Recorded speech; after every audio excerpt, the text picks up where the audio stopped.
నిన్ను ఆరాధిస్తున్నాను తండ్రి. ఇంకను అనేక బిడ్డలు వట్టిగా ఖాళీగా వెళ్ళిపోకుండా వారు కూడా మిమ్మల్ని స్వరక్షకునిగా అంగీకరించి వారి జీవితాల్లో నమ్మదగిన మిమ్మును హృదయపూర్తిగా నమ్ముకొని ఈ లోక మాయల నుండి లోక వేషభాషల నుండి వేరై నీ కొరకు ప్రత్యేకముగా జీవించే భాగ్యాన్ని దయచేయండి. ఈ యూత్ మీటింగ్ని మీరు మరింతగా ఆశీర్వదించమని ఇప్పుడు రెండవ సెషన్ కొరకు ప్రార్థన చేస్తూ ఉన్నాం. దాసుని వాక్యం అనుగ్రహించండి, పాటల్లో సహాయం చేయండి. దేవా, మధ్యాహ్నంలో మాకు ఇచ్చిన ఆహారం కొరకు స్తోత్రాలు. ప్రియులు ఇలాగున ప్రయాసపడి సిద్ధపరిచిన విధానక స్తోత్రాలు. ఎవరో ప్రయాసపడ్డారో సమర్పించుకున్నారో వారికి ఎంతో ఆశీర్వాదములు దయచేయండి. వడ్డించిన బిడ్డలు బట్టి వందనాలు. ఈ ఆహారాన్ని ఆరోగ్యమును బలమును పొందేందుకు మీరే తండ్రి అనుగ్రహించండి. ఇదిగో తండ్రి, మిగతా సమయం మాతో కూడా ఉండుమని, శ్రేష్టమైన ఆశీర్వాదములతో ఈ సమయాన్ని దీవించుమని, పరలోక బహుమానాలతో నింపుమని యేసు ప్రభు వారి నామములో వందన స్తోత్రములతో ప్రార్థిస్తున్నాను తండ్రి, ఆమేన్.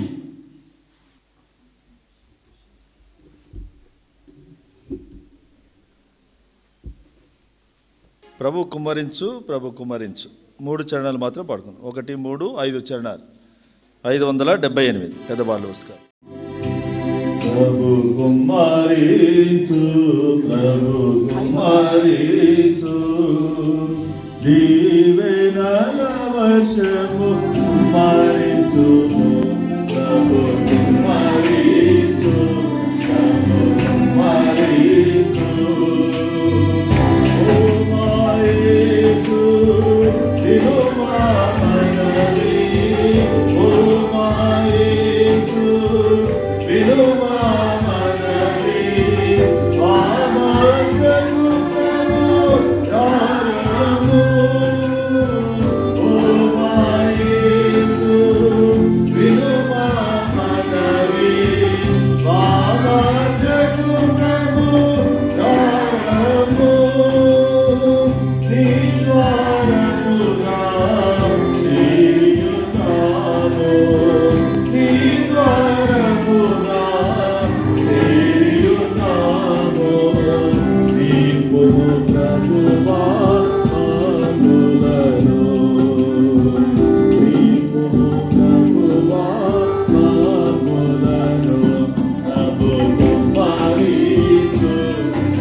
షీట్లో అది వాగ్దానం పాట. ఈ షీట్లో వాగ్దానం పాట ఒకటి ఉంది. మనకి సార్వత్రిక సంఘంకి ఇవ్వబడినటువంటి వాగ్దానం యొక్క పాట, దావీదు మీద రాసినటువంటి పాట. సమస్తమును రక్షించిన దేవా, సమస్తమును సమకూర్చిన ప్రభ. చివరికి పాడుకుందాం, దాని తర్వాత దేవుని యొక్క వర్తమానాన్ని మనము వింటాం. నేను ఒకసారి పల్లవి పాడతాను, దాని తర్వాత పాడండి. చరణం పాడతాను, దాని తర్వాత నాతో పాటు పాడండి. సమస్తమును రక్షించిన దేవా, సమస్తమును సమకూర్చిన ప్రభువా. అందరూ సమస్తమును రక్షించిన దేవా, సమస్తమును సమకూర్చిన ప్రభువా. ఇప్పుడు చరణం. పాపశాపముతో పడిచేడియుండగా రక్షకుడవై రక్షించితివి. అందరూ పాపశాపముతో పడిచేడియుండగా రక్షకుడవై రక్షించితివి, రక్షకుడవై రక్షించితివి. అందరూ రక్షకుడవై రక్షించితివి. రక్షించిన దేవా, సమకూర్చిన ప్రభువా, సమస్తమును రక్షించిన దేవా, సమస్తమును సమకూర్చిన ప్రభువా.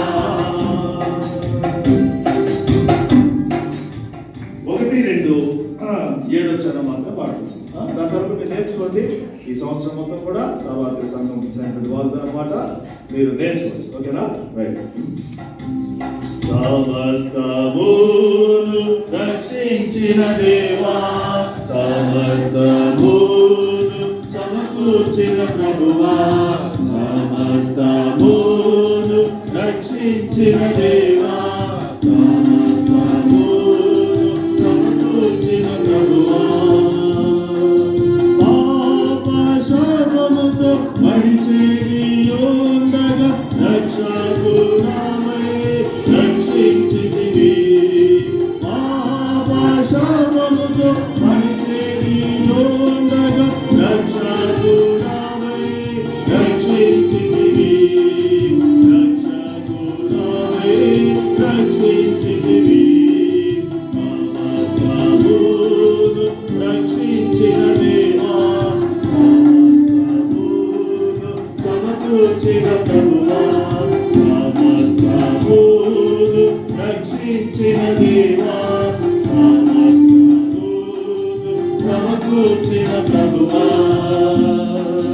శత్రుని యూరిలో చిక్కియుంటిని, యుద్ధాశూరుడవై జయమిచ్చితివి.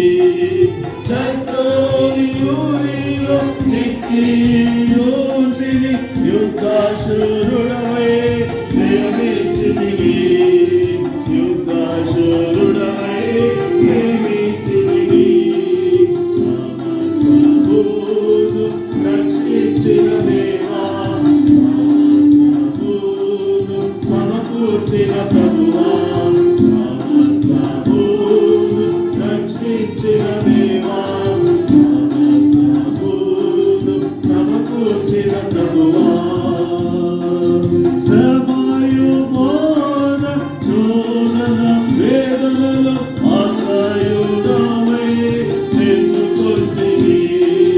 శ్రమయుబోధ శోధన వేదనలో ఆశ్రయుడవై చేర్చుకొంటివి, ఆశ్రయుడవై చేర్చుకొంటివి. సమస్తమును రక్షించిన దేవా, సమస్తమును సమకూర్చిన ప్రభువా, సమస్తమును రక్షించిన దేవా, సమస్తమును సమకూర్చిన ప్రభువా. ఇప్పుడు వాక్యం వినకపోవడము ఒక యాక్షన్ సాంగ్ మనము వాడుతున్నాం. ఎందుకంటే వాక్యం వినడానికి ఎవరు కురుకుపాటు తీస్తారు కదా. ఈ సమయము నిద్ర సమయం, కురుకుపాటు సమయం. రిలాక్స్లోకి, రెస్ట్లోకి వెళ్ళిపోతారు. అందుకని ఒక పాట నిన్న అంకుల్ నేర్పించారు కదా సండే స్కూల్ పాట, థ్యాంక్స్, అదేంటి వందనములు, థ్యాంక్స్, థ్యాంక్ యూ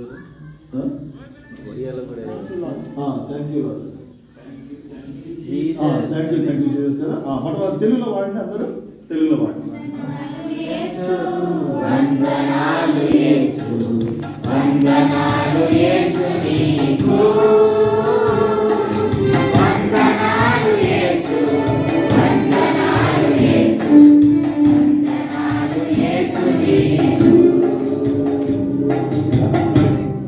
వందనాలు అన్నప్పుడు చేతులు ఎట్లా, ప్రైజ్ కార్డు చెప్పేటప్పుడు వందనాలు ఎట్లా చెప్తాను, వందనాలు అయ్యా, వందనాలు అన్నప్పుడు ఇట్లా వాడుకుంటూ యాక్షన్ చేయాలి. వందనాలు.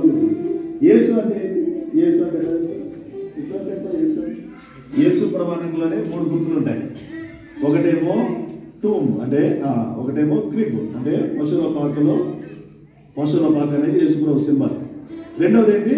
యేసు ప్రభు సిలువ సింబల్. మూడవది రాయి, తెరవబడినటువంటి రాయి, టూమ్ కదా. ఈ 3 కూడా యేసు ప్రభు గుర్తులు. ఇప్పుడు యేసు ప్రభు అంటే వందనాలు. యేసు ఉన్నప్పుడు ఏం చేయాలి? ఇట్లా పక్కన వాళ్ళు ఏమైనా కొట్టారు, ఇట్లా కొట్టండి, లేస్తారు వాక్యం ఏంటంటే, ఓకేనా? యేసు అన్నప్పుడు ఇట్లా, నీకు అన్నప్పుడు ఎవరికి చెప్తున్నావు వందనాలు? యేసు ప్రభు. యేసు ప్రభు పరలోకంలో ఆయన సింహాసనాసీనుడిగా ఉన్నారు. వందనాలు యేసు నీకు, ఓకేనా? లేచి నిలబడితే బాగుంటుంది కదా. మోకాలు కదా, మోకాలు చీల మండలంలో బలం రావాలి, ఓకేనా? రైట్, కింద పెట్టేసేయండి అన్ని, బైబిల్ కానీ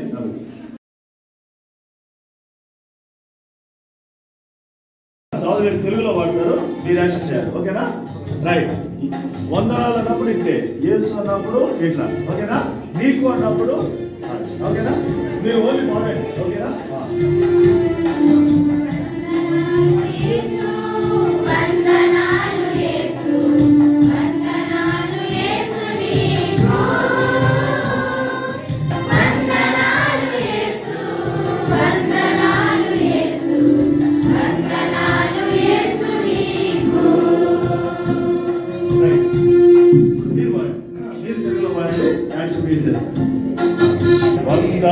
యేసు, వందనాలు యేసు నీకు, వందనాలు యేసు, వందనాలు యేసు, వందనాలు యేసు నీకు. యాక్షన్ చేశారు కానీ పాడమన్నా మీరు పాడినా సరే. చివరికి అందరూ పాడుకుంటుంది. ఎవరు చేస్తారో అంకులు చెప్తారు కరెక్ట్గా, ఎవరు చక్కగా చేశారో చెప్తారు, ఓకేనా? రైట్.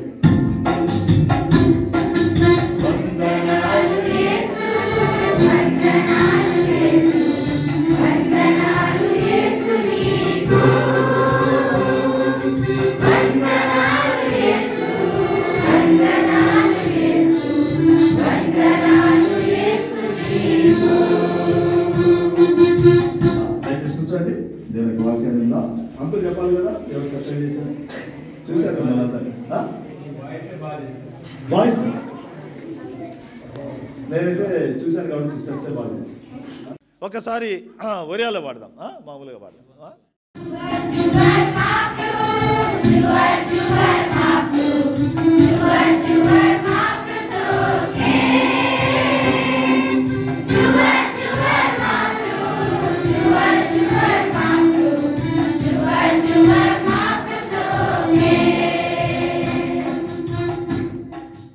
ఇప్పటిదాకా వెలిగిన మొహాలు కొంచెం డిమ్ అయినట్టు కనబడుతున్నాయి ఏంటో వాక్యం టైం వచ్చేసరికి. లేదా ఎనర్జెటిక్గానే ఉన్నారా? ఓకే. కొంతమంది యాక్షన్ సాంగ్ చేసేటప్పుడు చూశాను. నా చిన్నప్పుడు దూరదర్శన్లో మూగవార్తలు వచ్చాయి.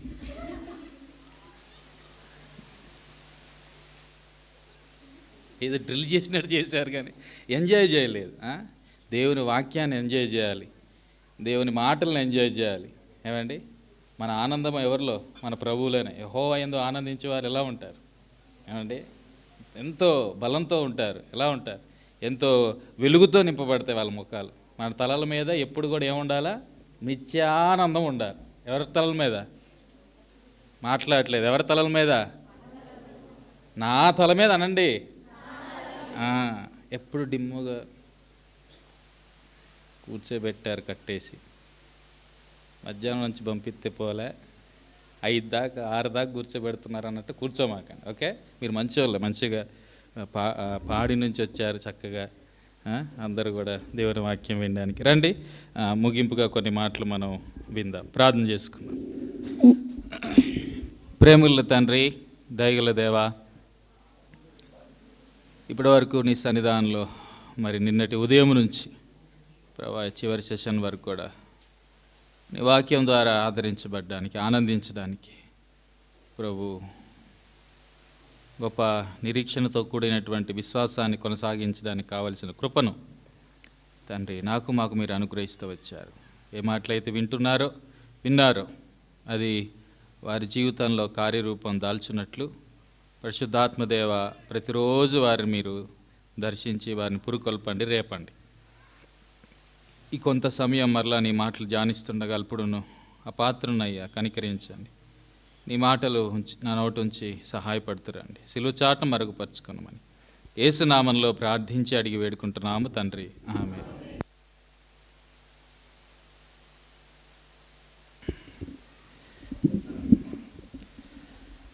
దేవుని లేఖనంలోనికి వెళ్ళకముందు నిన్నటి ఉదయం నిన్న మొదటి సెషన్లో ఏం విన్నాం ఒకరు చెప్పండి. ఫస్ట్ సెషన్లో ఏం విన్నాం నిన్న? అక్కడ ముగ్గురు గురించి విన్నాం. ఇప్పుడు ఇటు అడుగుతాను, మీద అయిపోయింది. సెకండ్ సెషన్లో ఏం విన్నాం? నిన్ననే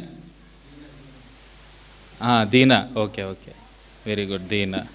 సరే, ఈరోజు ఫస్ట్ సెషన్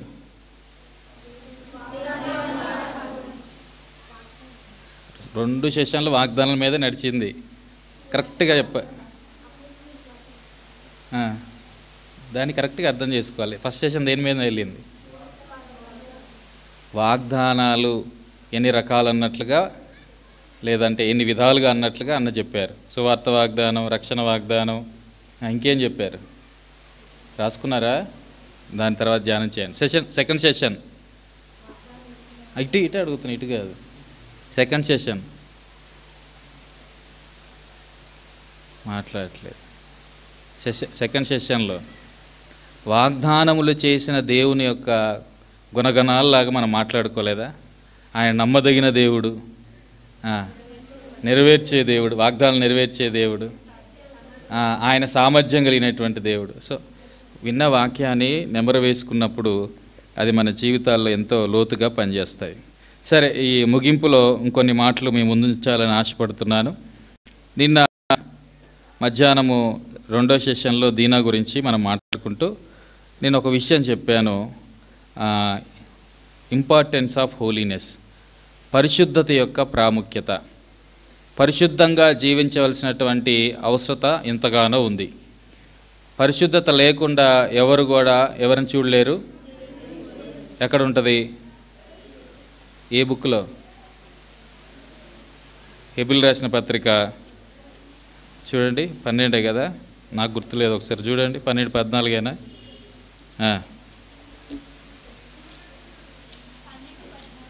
చెప్పమ్మా, చదవమ్మా. అందరితో సమాధానమును పరిశుద్ధత కలిగి ఉండటకు ప్రయత్నించుడి. పరిశుద్ధత లేకుండా ఎవరునూ ప్రభువుని చూడు. ఒక క్రైస్తవుడిగా నా గురి ఏమిటి? పరలోకం వెళ్ళడమే కాదు, ఒక క్రైస్తవుడిగా నా గురి ఏమిటి అంటే ప్రభువుని చూడడం. అదే ఇక్కడ మనం చూస్తూ ఉన్నాం. పరిశుద్ధత లేకుండా ఎవరు కూడా ప్రభువుని చూడలేరు. పరిశుద్ధత యొక్క ప్రాముఖ్యతను మనం చాలా లోతుగా దాన్ని అర్థం చేసుకోవాలి, అధ్యయనం చేసుకోవాలి. పరిశుద్ధతను కాపాడుకున్నటకు మనం చేయవలసినటువంటి ప్రయత్నాలన్నీ చేస్తూ ప్రభు మీద ఆధారపడుతూ రావాలి. నేను అందుకే ఒక చిన్న అడవి పిల్లి గురించి మనం మాట్లాడుకున్నాం.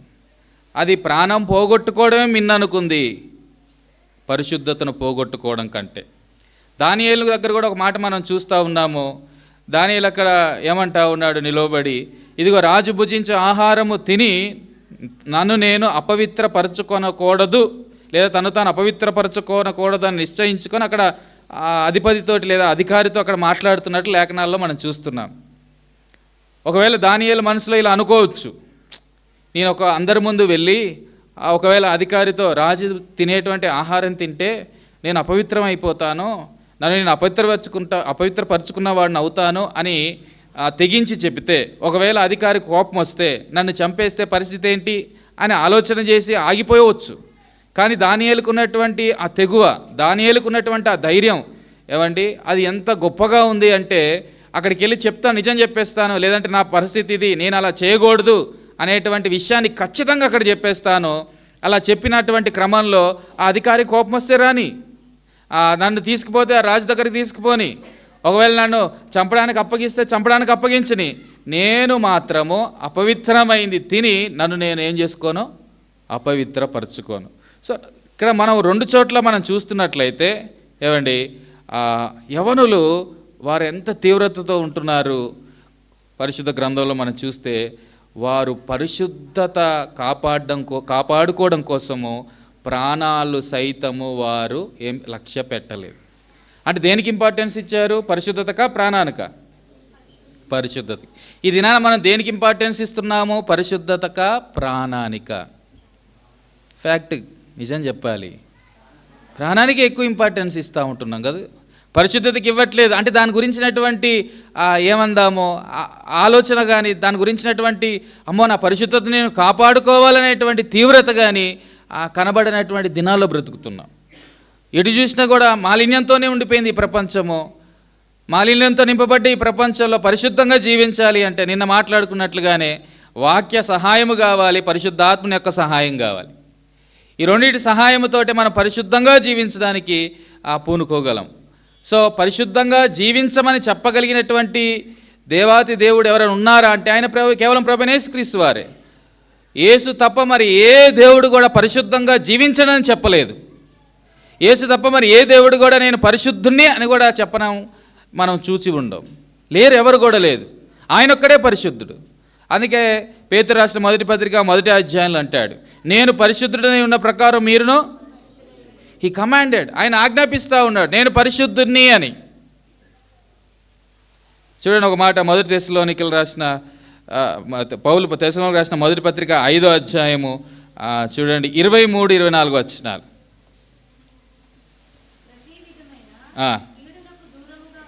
ప్రతి విధమైన కీడునకు దూరంగా ఉండండి, సమాధానకర్తయగు. చూడండి అక్కడ పరిశుద్ధంగా ఉండమని ఆజ్ఞాపించాడు. రెండోది ఇక్కడ ఏం చెప్తున్నాడు అంటే నేను మిమ్మల్ని పరిశుద్ధ పరుస్తాను అని చెప్పి ఆయనే స్వయాన చెప్తున్నాడు. సో ఆయన ఒక కమాండ్ ఇచ్చాడు, ఒక ఆజ్ఞ ఇచ్చాడు. ఆ ఆజ్ఞను కొనసాగించడం కోసం ప్రభు మనకు ఏం చేస్తానంటున్నాడు, ఇక్కడ సహాయం చేస్తానంటున్నాడు.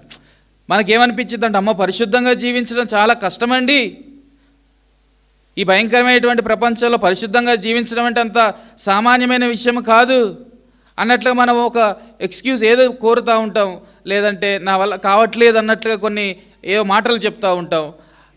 అది కొంచెం హార్డ్ అవ్వచ్చు, కష్టం అవ్వచ్చు, కానీ ఇట్స్ నాట్ ఇంపాసిబుల్ థింగ్. అది పాసిబులే. పరిశుద్ధంగా జీవించడం అది పాసిబుల్ అయ్యేటువంటి పనే కనుక ప్రభు మనకు ఆ బాధ్యతను అప్పగిస్తూ ఉన్నాడు. ఇదిగో నేను పరిశుద్ధుని కనుక మీరును పరిశుద్ధులై ఉండుడి. ఒకటి ఆయన ఒక ఆజ్ఞ ఇచ్చాడు పరిశుద్ధంగా ఉండమని, ఆ ఆజ్ఞను కొనసాగించడానికి కావలసినటువంటి కృపనిస్తున్నాడు ఆయనే స్వయాన. ఇప్పుడు మనం చదివే మొదటి తెస్సలోనిక 5వ అధ్యాయం 23-24 వచనాల్లో ఆయన మనకు పరిశుద్ధంగా జీవించడం కొరకు ఆయన మనకి ఏం చేస్తూ ఉన్నాడు, సహాయం చేస్తున్నాడు. మీరు లేవియాకాండం చదివితే ఎక్కువ శాతం కనబడేది ఏమిటి అంటే పరిశుద్ధత గురించే.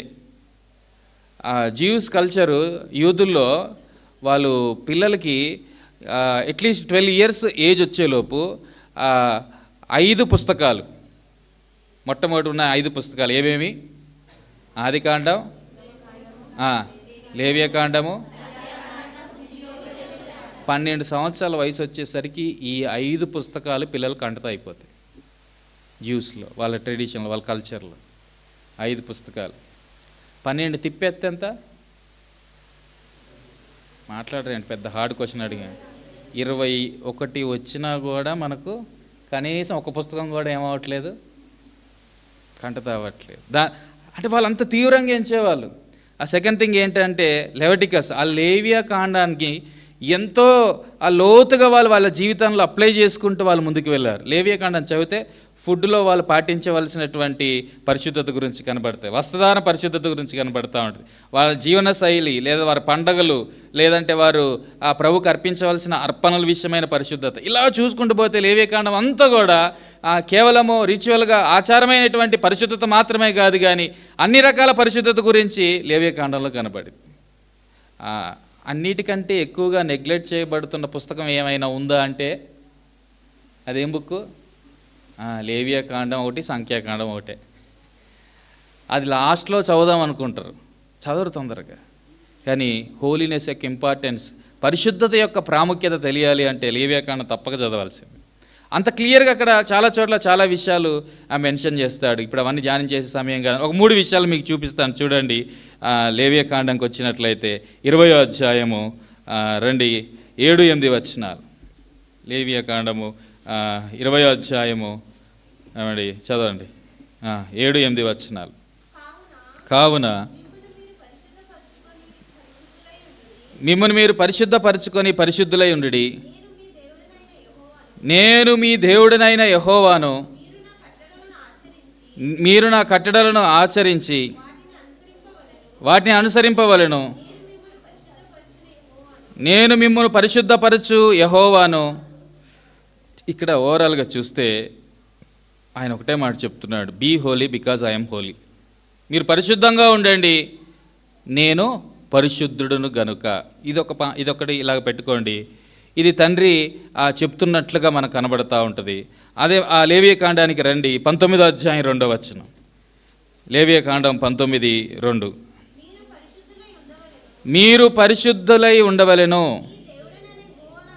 మీ దేవుడైన యెహోవానగు నేను పరిశుద్ధుడనై ఉన్నాను. సో అక్కడ ఏమండి ఆయన ఒక తండ్రిగా ఏమండి ఆయన పరిశుద్ధుడు కనుక మనము పరిశుద్ధులంగా ఉండాలని కోరుకుంటున్నాడు. ఇక్కడ ఇంకో కోణంలో ఆలోచన చేస్తే నేను పరిశుద్ధుని అని చెబుతూ ఆయన మేనరిజం లేదంటే ఆయన యొక్క ఉదాహరణను ఫాలో అవ్వమని చెప్తున్నాడు. ఏమండి ఇంకో మాట చూడండి, లేవియాకాండంలోనే ట్రైయూనియన్ హోలీనెస్ అని కూడా ఇక్కడ అనొచ్చు. 21:8 లేవియాకాండం 21వ అధ్యాయము 8వ వచనం.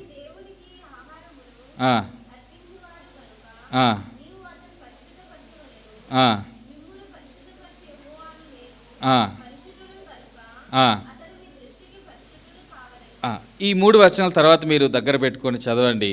ఈ 3 ఏం చూపిస్తున్నాయంటే వర్క్ ఆఫ్ ట్రైయూనియన్ ఫర్ హోలీనెస్ అని కూడా అనొచ్చు.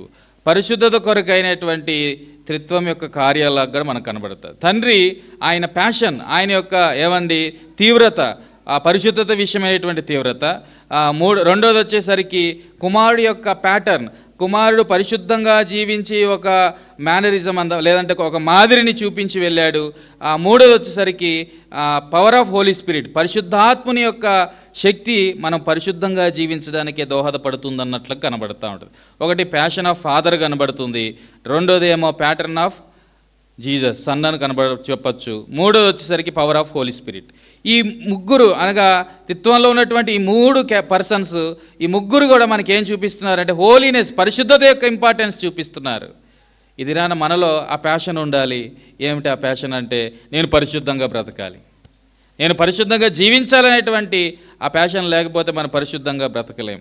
నిన్నటి దినాన్ని మాట్లాడుకున్నట్టు మన మైండ్ని సెట్ చేసుకోకపోతే, మన మైండ్ని వాక్యానికి సెట్ చేసుకోకపోతే మనం పరిశుద్ధంగా బ్రతకడము సాధ్యపడదు, ఎన్నటికీ సాధ్యపడదు. సో వాక్యాన్ని ఆధారం చేసుకుంటూ పరిశుద్ధాత్మ శక్తిని మీద పూర్తిగా ఆధారపడుతూ మనం పరిశుద్ధంగా జీవించడానికి ముందుకు వెళ్ళేటువంటి వారముగా ఉండాలి. ఇలా ఇంకా చూసుకుంటూ వెళ్తే చాలా విషయాలు మనకు కనబడతాయి. ఆ పరిశుద్ధ గ్రంథంలోంచి ఇంకొక ఉదాహరణ మీ ముందుంచాలని ఆశపడతా ఉన్నాడు. బాగా మనందరికీ పరిచయం ఉన్నటువంటి ఏమండి ఆ యొక్క వాక్య భాగాన్ని మీ ముందుంచుతాను. నిన్నటి దినాన మనము తప్పిపోయిన కుమార్తె అని చెప్పి దీని గురించి మాట్లాడుకున్నాం. నేటి దినాన తప్పిపోయిన కుమారుడు, అది మనందరికీ తెలిసిందే అని కొత్తగా మీకు చెప్పాల్సింది ఏమి కాదు. కానీ కొన్ని విషయాలు అక్కడ మనం చూద్దాం రండి. లూకాసు వార్త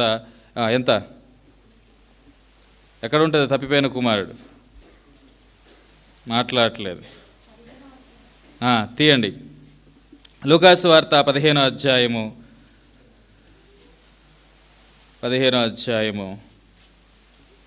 11వ వచనం నుంచి. మరియు ఆయన ఇట్లా, నేను ఒక మనుషునికి 2 కుమారులుండిరి. వారిలో చిన్నవాడు తండ్రి ఆస్తిలో నాకు వచ్చు భాగమిమ్మని నన్ను తన తండ్రిని అడగగా అతడు వారికి తన ఆస్తిని పంచి పెట్టాను. అవన్నీ మనం చదివే సమయం కాదు, కానీ ఒక 4 విషయాలు మీకు చూపిస్తాను ఇక్కడ. ఆ యొక్క కుమారుడు ఏం చేశాడో మనకు తెలుసు, ఎందుకంటే ఇప్పటికీ సండే స్కూల్ నుంచి ఈ మాటలు మీరు వింటూనే ఉన్నారు. ఏవండి, తండ్రి దగ్గరికి వచ్చాడు, వచ్చి ఏమడిగాడు అంటే ఆస్తిలో సగభాగం లేదా తన భాగం ఇమ్మని అడుగుతున్నట్లు లేఖనాల్లో మనం చూస్తున్నాం. ప్రభువుకు లేదా దేవునికి లేదా తండ్రికి వ్యతిరేకమైనటువంటివి ఒక ఇంచుమించు 4-5 కార్యాలు చేశాడు. ఒకటి ఏమండి, ప్రేయర్ అగైనెస్ట్ గాడ్. ఇది మాట గుర్తుపెట్టుకోండి. ఈయన ఏం చేశాడు అంటే తండ్రికి ఏమండి వ్యతిరేకమైన ప్రార్థనే చేశాడు. అదే కదా అడుగుతున్నాడు. అదే ప్రార్థనకు సాదృశ్యంగా మనం తీసుకోవచ్చు. అక్కడ నాకు ఇవ్వు అని అడుగుతున్నాడు. చాలాసార్లు ప్రార్థనలో యవనులు ఏది పడితే అడుగుతూ ఉంటారు. ప్రభు నాకు అది ఇవ్వా, నాకు ఇది ఇవ్వా. ఇంకొంతమంది అయితే ఈ మాట మరి అనాలో అనకూడదు, కానీ బరి తెగించి ఏం అడుగుతారంటే ప్రభు నేను అబ్బాయిని ప్రేమించాను, అబ్బాయి నాకు ఇచ్చి పెళ్లి చేయవా అని అడుగుతారు. లేదంటే అమ్మాయి మీద మనసు పెట్టుకున్నాను ప్రభు, నాకు అమ్మాయిని ఇచ్చి పెళ్లి చేయవా అని అడుగుతారు. అంటే వాళ్ళు ఏం అడుగుతున్నారో కూడా వాళ్ళకి తెలియట్లేదు. 2 వచ్చారు, వాళ్ళకి ఆశ ఉంది లోపట, యేసుప్రభు వారికి రైట్ సైడ్ ఒకరు లెఫ్ట్ సైడ్ ఒకరు ఉండాలని. సరే, ఆ ఆశ వాళ్ళ అమ్మ నుంచి వచ్చిందో లేకపోతే వాళ్ళిద్దరిలో పుట్టిందో తెలియదు, కానీ వాళ్ళ అమ్మ కూడా వచ్చి యేసుప్రభు వారితో అడుగుతూ ఉంది, నా కుమారుల్ని రైట్ సైడ్ ఒకరిని లెఫ్ట్ సైడ్ ఒకటి పెట్టుకుంటావా అని. ఎవరు ఆ తల్లి, ఎవరు ఆ కుమారులు ఎవరు? మాట్లాడట్లేదు ఏమండి. యోహాను, యాకోబు, జబదే కుమారులు. వచ్చిందా? నేను ఆన్సర్ అయిపోయాక అంటాను. సో ఏమంటా ఉండరు అంటే కొన్నిసార్లు. అందుకే ప్రభు మీరు ఏం అడుగుతున్నారో మీకు తెలియట్లేదు. కొన్నిసార్లు మనం ఫూలిష్గా ప్రేయర్స్ చేస్తూ ఉంటాం యవన ప్రాయంలో ఉన్నప్పుడు. సో దేవునికి వ్యతిరేకమైనటువంటి ప్రార్థనలు ఎప్పుడు చేయమాకండి.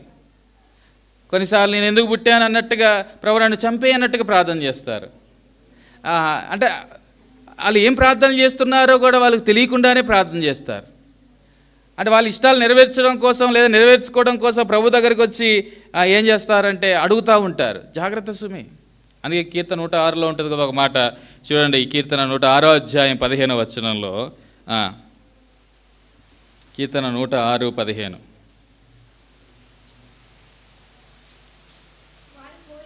వారు కోరినది. బాగా విసిగించావా? ఏం చేస్తారంటే ఆమెను అన్నాడా, తర్వాత ఉంటుంది నీకు పని. వారు కోరినది వారికి ఇచ్చెను. అదేంటి, కోరుకున్నది పొందుకున్న తర్వాత ఇది ఉండకూడదుగా? 2వ లైన్ ఏమైందట? 2వ లైన్లో అయినను వారి ప్రాణానికి క్షీణత, కొన్ని ట్రాన్స్లేషన్లో డిసీజ్ అంటాడు, నష్టము అంటాడు. నువ్వు మనం ఏమనుకుంటావంటే కోరింది దొరికితే ఎంజాయ్మెంటే వేరనుకుంటాం కదా. కోరింది దొరికితే ఎంత బాగుంటుందో, అడిగింది దొరికితే ఎంత బాగుంటుందో మనం అనుకుంటాం. మనం అడిగిందే కావాలనేటువంటి మొండి పట్టుదలతో అక్కడ ఉండిపోయి ప్రభు దగ్గర, ప్రభు నాకు ఇవ్వు నాకు ఇవ్వు నాకు ఇవ్వు అంటాడు. కొంతమంది అలాగే చేస్తారు ప్రార్థన. ఏమండి, ప్రభు ఇవ్వడు. కొంతమంది ఇంకా మొండిగా ఉంటారు. అది ప్రభుకి ఇష్టం లేదు. అయినప్పటికీ నేను ఒకవేళ ఇవ్వకపోయినా వీడు తెచ్చుకుంటాడు, నేను ఒకవేళ ఇవ్వకపోయినా కూడా వీడేం చేస్తాడు, ఎలాగైనా కొనేసుకుంటాడు. నేను ఒకవేళ ఇవ్వకపోయినా వాడు చేయాలనుకున్నది చేసేస్తాడు. కాబట్టి ఆయన ఒకవేళ ఎస్ అంటే అనొచ్చు కూడా.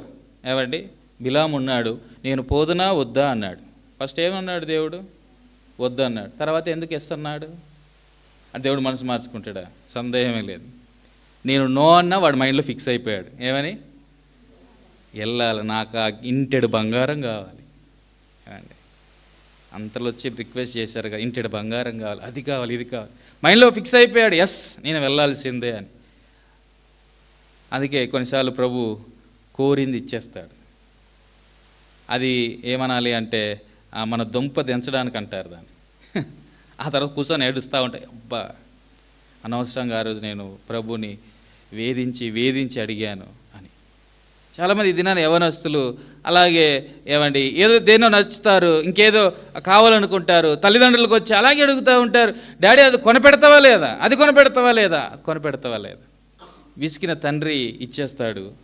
తర్వాత పొందుకున్నటువంటి ఆ వస్తువును బట్టి జీవితాలు ఏమైపోతున్నాయి, పాడైపోతున్నాయి. బండ్లు అనొచ్చు, ఫోన్లు అనొచ్చు, ఏమండి చివరికి నాకు ఆ అమ్మాయి నచ్చింది, నాకు ఆ అమ్మాయి ఇచ్చి పెళ్లి చేస్తావా లేదా. సంసోన్ అదే కాంది, నా మనసుకు నచ్చింది అన్నాడు. ఏమండి నాకు నచ్చింది ఇచ్చేయి. తర్వాత ఏం జరిగిందట 106లో ఏమంటున్నాడు, వాళ్ళు అడిగింది ప్రభు వారికి ఇచ్చేశాడు. వాళ్ళ ప్రాణానికి ఏం కలిగింది, క్షీణతే. ఇంకో మాట చూడండి, ఆయన ఇంకా ఏం చేశాడు అంటే రండి 13వ వచనం చదవండి. అయినను అది కాదమ్మా, లూకాసు వార్త 15వ అధ్యాయం 13వ వచనం. కొన్ని దినములైన తర్వాత ఆ చిన్న కుమారుడు సమస్తాన్ని కూర్చుకొని place against God. First of all ఏంటి, ప్రేయర్ అగైనెస్ట్ గాడ్, దేవునికి వ్యతిరేకమైన ప్రార్థన. రెండోది ప్లేస్ అగైనెస్ట్ గాడ్, దేవునికి వ్యతిరేకమైన స్థలాల్లో నువ్వు ఉండకూడదు. గుర్తుపెట్టుకో, నువ్వు ఎక్కడైనా ఉండు, అది దేవుడు నిన్ను పంపించిన స్థలం అయితే అది నీకు ఆశీర్వాదకరం, నువ్వు ఎక్కడైతే ఉన్నావో వాళ్ళకి ఆశీర్వాదకరం. ఇప్పుడు యోసేపు యొక్క అన్నదమ్ములు అతన్ని అమ్మేశారు, ఫరో కొనుక్కున్నాడు. ఇప్పుడు యోసేపు ఎక్కడున్నాడు, ఐగుప్తులో ఉన్నాడు. ఇప్పుడు యోసేపు ఐగుప్తులో ఉండడాన్ని బట్టి, యోసేపు ఫరో గృహంలో ఉండడాన్ని బట్టి, పోతిఫర్ గృహంలో ఉండడాన్ని బట్టి అతడు దీవించబడ్డాడు. అతని బట్టి దేవుడు అతనికి తోడై ఉండడాన్ని బట్టి ఆ పోతిఫర్ గృహం అంతా కూడా ఏమైంది, దీవించబడింది.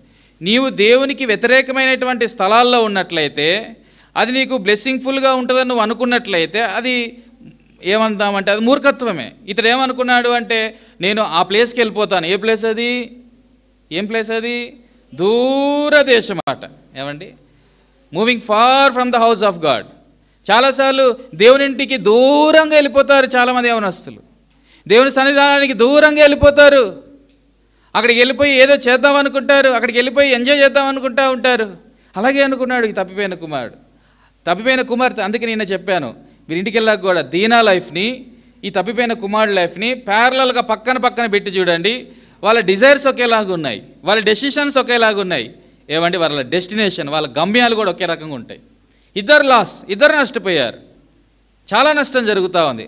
ఆమెమో శారీరకంగా నష్టపోయినట్లుగా చూడొచ్చు, ఇతనేమో మెంటల్గా లాస్ అయిపోయినాడు. ఏదైనా ఆ దేవునింటికి దూరం అయితే అది మీకు నష్టమే. నేను చెప్పడం కాదు, వాక్యమే చెప్తా ఉంది. తండ్రి ఇంటికి దూరం అయ్యాడు, ఏం పొందుకున్నాడు. సో నీ ప్రార్థన ఎలా ఉంది, నువ్వు ప్రభుని ఏమడుగుతున్నావు ఆలోచించి అడుగు. ఒకవేళ ఆయన ఆమేనంటే నీ పరిస్థితి ఏమవుద్దో ఆలోచించు. నీ ఇష్టం కాదు నెరవేర్చుకోవడం, నా ఇష్టం కాదు మనం నెరవేర్చుకోవడం.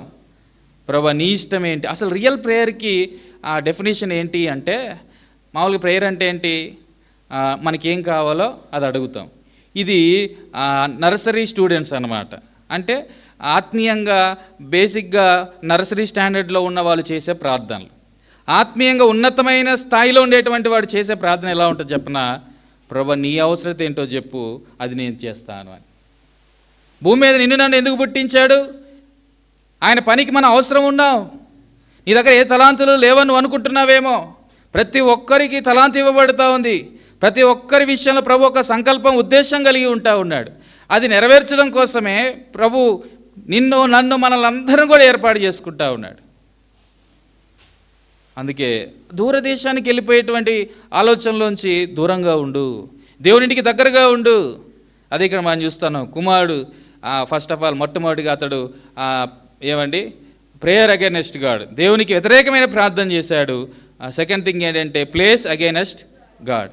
ఇప్పుడు వాళ్ళిద్దరు మనసులో పెట్టుకోండి, దీనాన్ని పక్కన పెట్టుకోండి, అలాగా విడిచిపెట్టుకోండి, అలాగా పెట్టుకొని చూడండి. దీనా కూడా మనసులో ఆమె కోరిక పుట్టింది. సో ఆ డెసిషన్ తీసుకుంది, వెళ్ళిపోయింది. ఆమె కూడా ఎక్కడికి వెళ్ళింది, దూరంగానే వెళ్ళింది తండ్రి ఇంటికి. మూడోది వచ్చేసరికి చూడండి 13వ వచనంలో చదవండి. కొన్ని దినములైన తర్వాత ఆ చిన్న కుమారుడు సమస్తమును కూర్చుకొని దూరదేశమునకు ప్రయాణమైపోయి అచ్చట తన ఆస్తిని దుర్వ్యాపారం వల్ల పాడు చేసుకున్నాను. So life against God. ఒకటి ప్రేయర్ అగైనెస్ట్ గాడ్. ఎలా బ్రతికాడు? పరిశుద్ధంగా బ్రతకాల్సినటువంటి వాడు ఎలా బ్రతికాడు? దుర్వ్యాపారం వలన. ఏం పాడు పనులు చేశాడు? దుర్వ్యాపారం వలన. నీ లైఫ్ స్టైల్ ఎలా ఉంది? నువ్వు అనుకుంటున్నావు నా లైఫ్ స్టైల్ ఇలాగే ఉంటుంది, ప్రెజెంట్ ట్రెండ్ని నేను ఫాలో అవుతాను అంటావేమో.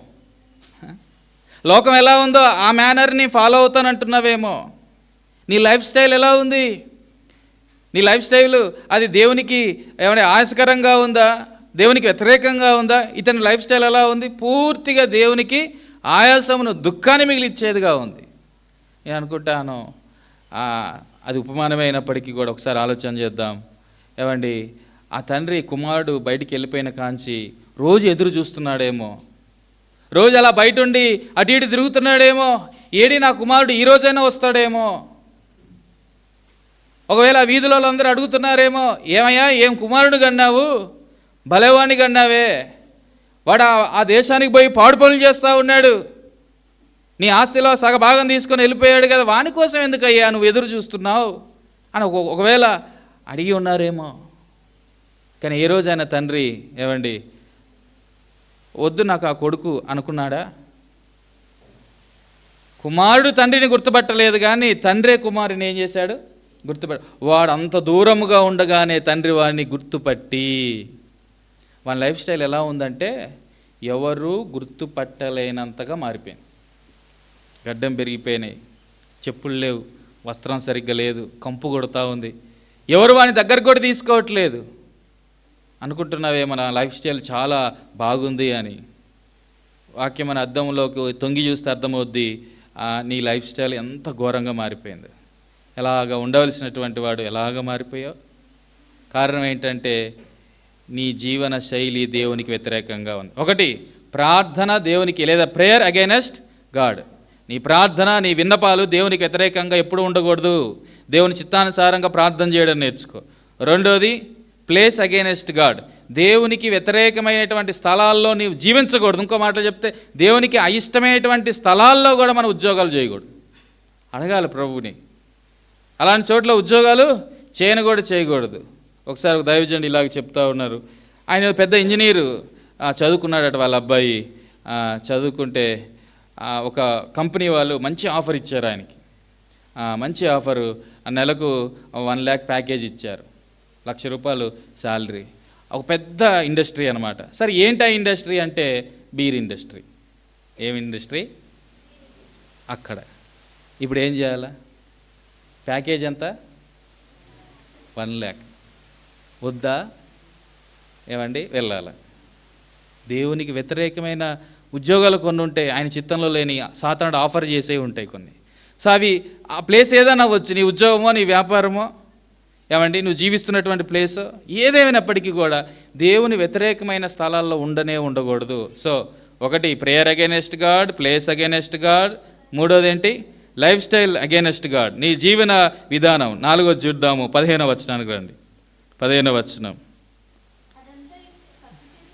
అదంతయు ఖర్చు చేసిన తర్వాత ఆ దేశమందు గొప్ప కరువు రాగా వాడు ఇబ్బంది పడసాగి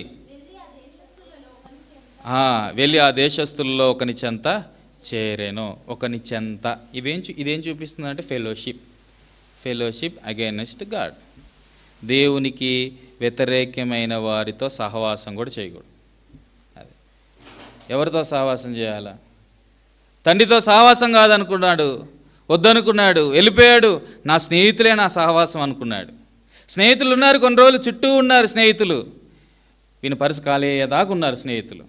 పరుసు ఖాళీ అయిపోయింది, దేశమంతా కరువు వచ్చింది, తర్వాత స్నేహితులు వచ్చారా? వీనితో పాటు తిరిగినటువంటి ఒక్కడు కనబడలేదు. వానితో పాటు తిరిగిన మనిషి, ఆడవాళ్ళు అవ్వచ్చు, మగవాళ్ళు అవ్వచ్చు, ఎవరి కోసం వెళ్ళాడో వాళ్ళు ఎవరు కూడా అతని వెంట లేరు. వదిలేశారు, అందరూ వదిలేశారు. ఒంటరివాడు అయిపోయాడు.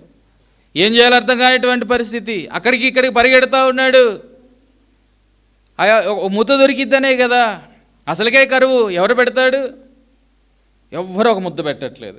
ఇంటింటికి వెళ్తా ఉన్నాడు. అయ్యా ఒక పని అప్పచెప్తే ఆ పని చేస్తాను, ఇంత ఒక ముద్ద అన్నం పెడితే ఏదో బతికేస్తానన్నట్లుగా. అప్పటికి ఎన్ని దినాలైందో తిని, ఎందుకండి ఇంత నష్టం తెచ్చుకున్నాడు? కారణం ఏంటంటే దేవునికి వ్యతిరేకమైనటువంటి సహవాసాన్ని బట్టి. ఈ దినాన నువ్వు నష్టపోవడానికి కారణం ఏంటంటే నీ ఫెలోషిప్పే సరిగ్గా లేదు. నువ్వు ప్రభుతో సహవాసం చేయి, ప్రభుని హత్తుకొన్నాడు, ప్రభుని సొంత రక్షకుడిగా స్వీకరించి ఆయన మీద ఆధారపడుతూ ముందుకు వెళ్ళు.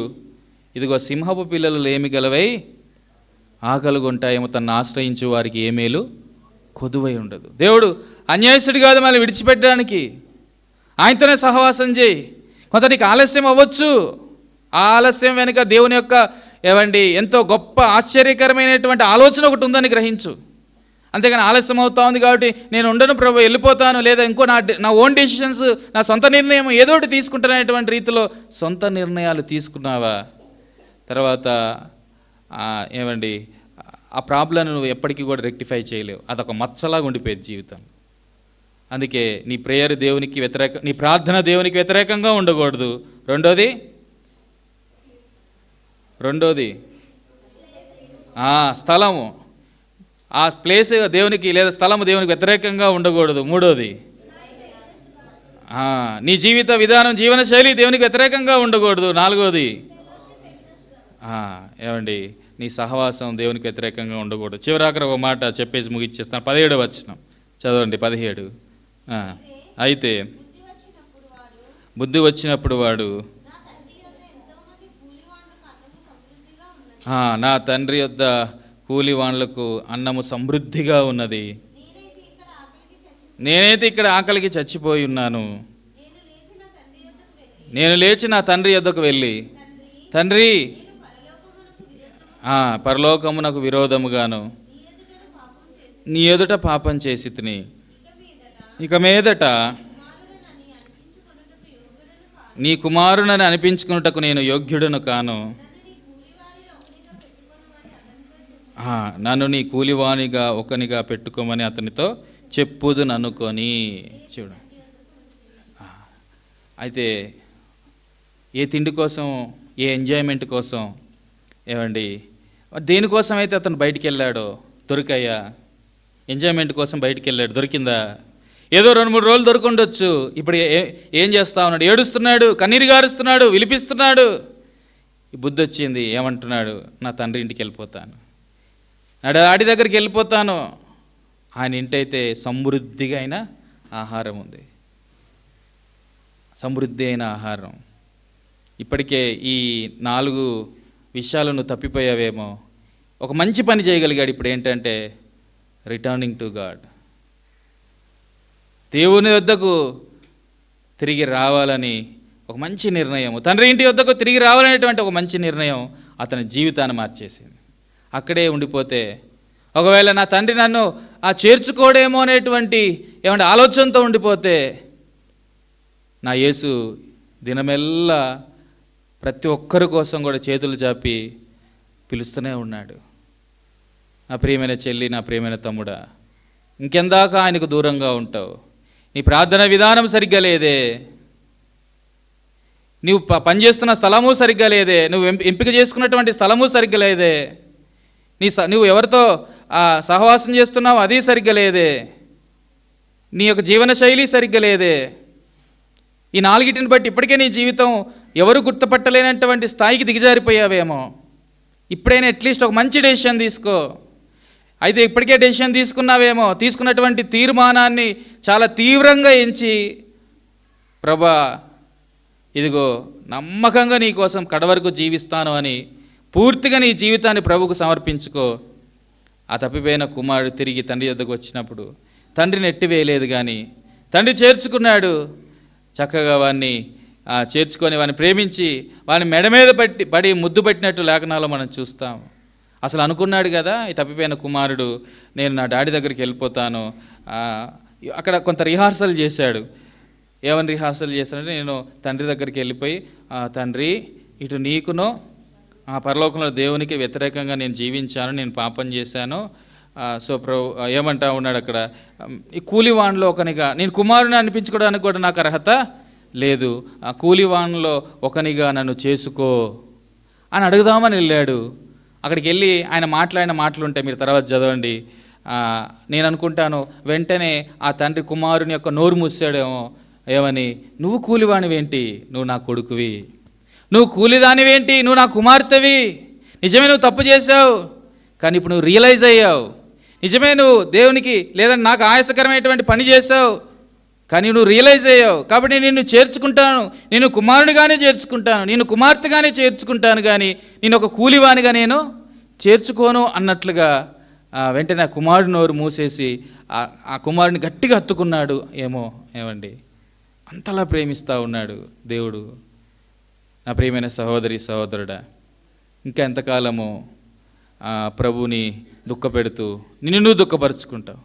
ఇంకెంతకాలం ప్రభువుకి అయిష్టంగా బ్రతుకుతూ నీ జీవితాన్ని పాడు చేసుకుంటావు? ఒకవేళ ఇప్పటికే నిర్ణయం తీసుకుంటే ప్రభుని సొంత రక్షకుడిగా అంగీకరించి దాన్ని నమ్మకంగా కొనసాగించు. ఇప్పటికే ప్రతి వాక్యం అయిపోయిన తర్వాత చెయ్యెత్తండి చెయ్యెత్తండి అని ఆహ్వానం ఇస్తున్నప్పటికీ కూడా నీ హృదయాన్ని కఠినపరుచుకున్నావేమో. ఈ సంవత్సరానికి ఇదే లాస్ట్, ఒకవేళ యవనస్తుల కూడికి అయితే ఇదే లాస్ట్ మెసేజ్ అయితే, ఒకవేళ నీ లైఫ్కి ఇదే లాస్ట్ రోజు అయితే పరిస్థితి ఏంటి? వెంటనే ఒక మంచి తీర్మానం తీసుకో, ప్రభు సాయం చేస్తాడు. మోకాళ్ళ మీదకి వద్దాం. ఒకవేళ తీర్మానం తీసుకున్న సహోదరి సహోదరుడా, ఒకవేళ నీ ప్రార్థన ఇంకా ఇలాగే వ్యతిరేకంగా ఉందేమో, నష్టపోకముందే మేలుకో. ప్రభువా నీకు ఇష్టమైంది ఏంటో చెప్పు, అది నేను చేస్తాను. ఒక ఉన్నతమైన రీతిలో ప్రార్థన చేయడం నేర్చుకో. ఒకవేళ నువ్వు ఎంపిక చేసుకున్నటువంటి స్థలాలు దేవునికి వ్యతిరేకంగా ఉన్నాయేమో, ఆ స్థలంలోంచి కదులు. ఇప్పటికైనా జరగవలసినటువంటి నష్టం జరగకముందే. ఎవరు మాట్లాడొద్దు, ఎవరు కళ్ళు తెరవద్దు. మోకాళ్ళ మీదకి వద్దాం ప్రభు దగ్గర పశ్చాత్తాపడుతూ, ప్రభువా నా ప్రార్థన నీకు వ్యతిరేకంగానే ఉంది, నేను ఎంపిక చేసుకున్న ప్రాంతాలు నీకు వ్యతిరేకంగానే ఉన్నాయి, నా ప్రవర్తన నా జీవన శైలి నీకు వ్యతిరేకంగానే ఉంది, నేను ఎవరితో సహవాసం చేస్తున్నానో అది నీకు వ్యతిరేకంగానే ఉంది. మరెన్నటికీ వాడి జోలికి పోకుండా ఇదిగో నీ ఇంటికి నేను తిరిగి వస్తున్నాను ప్రభు, నన్ను చేర్చుకో అని చెప్పి ఉన్నపాటున నీ హృదయంలో ఒక మంచి తీర్మానం తీసుకోగలిగితే దేవుడు తప్పకుండా కార్యం చేస్తాడు. దేవుడు నమ్మదగినవాడు, ఆయన ఎవ్వరిని త్రోసివేసే దేవుడు కాదు. ఒకవేళ నీ వారు నిన్ను అసహించుకుంటున్నారేమో, నీ వీధి వారే నిన్ను చీ అంటున్నారేమో, నీ స్నేహితులే నిన్ను అసహించుకుంటున్నారేమో, దేవుడు మాత్రం నిన్ను అసహించుకోవట్లేదు. ఆయన ఎంతగానో నిన్ను ప్రేమిస్తున్నాడు, శాశ్వతమైన ప్రేమతో నిన్ను ప్రేమిస్తున్నాడు. ఇప్పటికే అనేక పర్యాయములు ఆయన గాయాలు రేపావు, చాలు. బాహాటంగా ఆయనను ఇప్పటికీ అనేక పర్యాయములు సిలువ వేశావు, ఆయన దుఃఖపెట్టావు. ఆయన మాత్రం నిన్నెన్నడూ కూడా దుఃఖపెట్టాలని కోరుకోలేదు. నీకు శాంతిని సమాధానాన్ని ఇవ్వాలని, నీ జీవితాన్ని మార్చాలని ఆయన ఇష్టపడుతున్నాడు. ఈ పిలుపును పెడచవని పెట్టావా, రాబోయే తీర్పు నుంచి తప్పించుకోలేవు. ఉన్నపాటున ఒక మంచి నిర్ణయం తీసుకో తమ్ముడు, చెల్లి. ఇంకా చెయ్యి ఎత్తకుండా హృదయాన్ని కట్టిపరుచుకుంటున్నావేమో, ప్రభు నీ హృదయంలోనికి ఆహ్వానించు. గొప్ప వెలుగుతో నిన్ను నింపి, నిన్ను ఎంతగానో ప్రోత్సహించి, గొప్ప ఆనందంతో నింపి నిన్ను ఆశీర్వదిస్తాడు.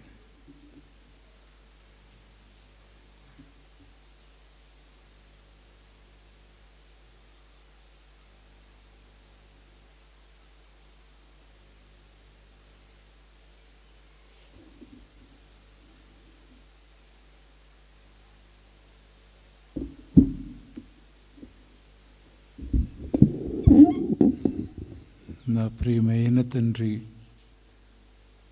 ప్రభువైన యేసుక్రీస్తు వారి నామములో నీ యవ్వన బిడ్డలను ప్రేమించి మీరు విడుదల చేసిన నీ జీవవాక్యమును బట్టి వందనములు. నా తండ్రి, మేము ధ్యానం చేసిన ఈ మాటలు మనుష్యుల మాటలు కావు, దేవదేవుని మాటలు, మమ్మల్ని సృష్టించిన సృష్టికర్త యొక్క మాటలు. మాకు జీవమును, ఈ రూపమును, ఈ జ్ఞానమును, ఈ స్థితిని దయచేసిన దేవుని మాటలు. మా కొరకే ప్రాణమిచ్చిన యేసుక్రీస్తు వారి యొక్క మాటలు అయ్యా, బిడ్డల ఎత్తుకు తేబడిన ఈ వాక్కును ఆశీర్వదించు నాయనా. నీ వాక్యము వెల్లడి ఒకటతోడనే వెలుగు కలిగెను అని నీ వాక్యం సెలవిస్తోంది కదూ. నీ వాక్యము తెలివి లేని వారికి తెలివి పుట్టించును అన్నారు కదూ. అయ్యా, ఈ బిడ్డలు నీ వాక్యమును విన్నారు. వారి జీవితాలలో దేవుడు నాతో మాట్లాడుతున్నాడు అనే గమనికను కలిగి అయ్యా, నీ ఎదుట వారి ప్రవర్తనలు దిద్దుకునుటకు ఇక నుండి పవిత్రముగా జీవించేందుకు ఏ దుష్టునికి లోబడకుండా, ఏ దుష్టురాలికి లోబడకుండా వారు పరిశుద్ధంగా జీవించేందుకు సహాయం చేయండి తండ్రి. యేసు ప్రభువా, వీరిని ఆశీర్వదించండి. యేసుక్రీస్తు వారి పేరిట వేడుకొనుచున్నాము తండ్రి, ఆమేన్. దయచేసి మోకాళ్ళ మీదే ఉంటూ నీ తీర్మానాన్ని ప్రభువుకు చెప్పాల్సిన వారిగా ఉన్నాం. ప్రభువా, ఈ దినం మొదలుకొని నీ కొరకు నేను పరిశుద్ధంగా జీవించాలని కోరుతున్నాను. ఎటువంటి పాపమునకు, పాపిష్టి వారికి, తప్పు చేసేందుకు ప్రేరేపించేవారు, హాస్యాలాడేవారు, మెసేజ్లు పంపేవాళ్ళు, ఫోనులు చేసేవాళ్ళు, లేక పాపం చేద్దాం రమ్మని ప్రేరేపించేవాళ్ళు, లేక చెడు అలవాట్ల కొరకు నిన్ను ఆకర్షించేవాళ్ళు, తిరుగుబాటు చేయమని నిన్ను ప్రేరేపించేవాళ్ళు, ఇటువంటి సాతాను సంబంధులు నిన్నెంతగా శోధించినా సరే నా ప్రభువు కొరకు నేను ప్రత్యేకంగా జీవిస్తాను అని మీరు తీర్మానించుకోవాల్సిన సమయం. వాక్యం చెప్తోంది, నా కుమారుడా, పాపులు నిన్ను ప్రేరేపించగా ఒప్పకుము. అనేక మంది నిన్ను ప్రేరేపించేందుకు ఆశపడతారు. చెడు మాటలతోనూ, చెడు ఆశలు చూపించో నీ దేవుని నుండి తప్పిపోవటానికి నిన్ను లాక్కొని పోవాలని చూస్తారు. అలాగుననే తనలో ఉన్న ఆశ దీనా జీవితాన్ని పాడు చేసింది. తనలో ఉన్న ఈ స్వార్థం, ఈ ఆశ తప్పిపోయిన కుమారుని పాడు చేసింది కదూ. మరి నిన్ను కూడా నీ సొంత హృదయమే ప్రేరేపిస్తుందేమో, నీ ఫ్రెండ్స్ ప్రేరేపిస్తారేమో. ఒప్పను, వారికి ఒప్పుకోను, నేను యేసు కొరకే జీవిస్తాను అని తీర్మానం చేసుకోవాలని ఈ శ్రేష్టమైన వాక్యం ఇవ్వబడింది. కనుక నీ హృదయంలో ఈ మాట స్థిరంగా చెప్పగలవా? నాతో చెప్పండి. నా పరలోకపు తండ్రి, నన్ను ప్రేమించిన యేసు ప్రభువా, నా కొరకు ప్రాణమిచ్చిన దేవా, నన్ను క్షమించిన తండ్రి, నీ బిడ్డగా చేసుకున్నందుకు వందనాలు. ఇది మొదలుకొని ఆ దీనా వలె పాడైపోక, తప్పిపోయిన కుమారుని వలె పాడు పనులు చేయక, నీ కొరకు పవిత్రంగా జీవిస్తాను.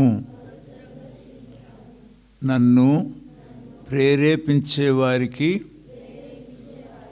లోబడను. ఇది నా శపథం, ఇది నా తీర్మానం. నన్ను ఆశీర్వదించండి, నన్ను బలపరచండి. యేసుక్రీస్తు నామములో అతి వినయముగా అడుగుచున్నాను తండ్రి.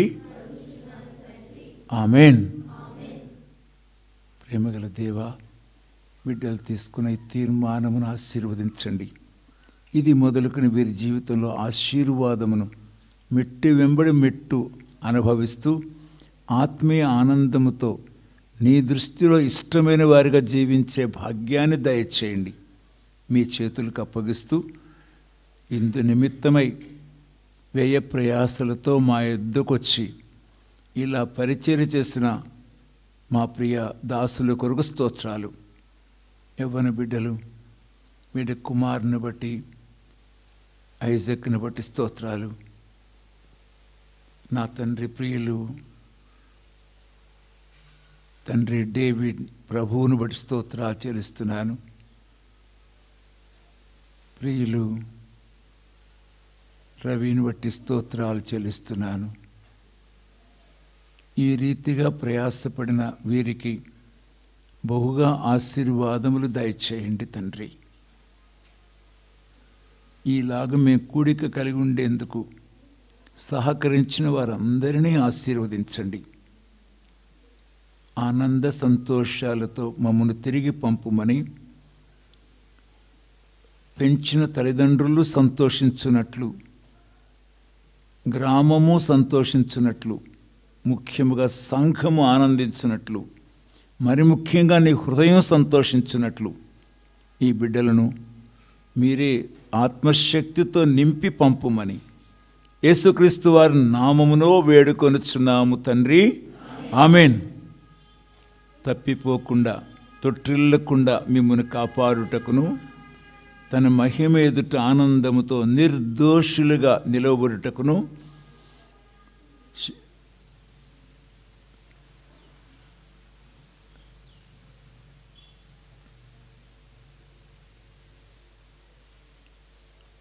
శక్తిగల రక్షకుడైన ద్వితీయ దేవునికి మహిమయు మహాత్యం అధికారం ఆధిపత్యమును యుగముల పూర్వమును ఇప్పుడును సదాకాలము కలుగును గాక. ఆమేన్. ఓ యేసుని ప్రేమ ఎంతో మహనీయము, ఆకాశతార పర్వత సముద్ర కన్న గోపది. ఆకాశతార పర్వత సముద్ర ముల కన్న గోపది. ఓ యేసుని ప్రేమ. Praise the lord. మీరు ఏ తీర్మానం తీసుకున్నారో మీ బైబిల్ వెనకాల డేట్ వేసుకుని కొద్ది మాటలు రాసుకోండి. నేను ఏ విధంగా ప్రభు సన్నిధిలో ఈ దినమున తీర్మానం తీసుకున్నాను అని వ్రాసుకోండి. అది మీకు గుర్తుంటుంది, జ్ఞాపకం చేసుకోండి. మిమ్మల్ని ఎవరు శోధించినా శోధనకు లోబడద్దు. సరే, ఒకసారి మీకు ఇలాగున పరిచర్య సంఘాలకు ప్రైజ్ ది లార్డ్ చెప్పండి, గట్టిగా చెప్పండి. అన్నాళ్ళు మీకు ప్రైజ్ చెప్తున్నారు కదా, రైట్. ప్రభు చేతి మీద మళ్ళీ కలుసుకుంటాం కదా. మీరు వెళ్ళేప్పుడు ఆ స్వీట్స్ ఇస్తారు, సంతోషంతో వెళ్ళండి, ప్రభు కొరకు జీవించండి. సరేనా?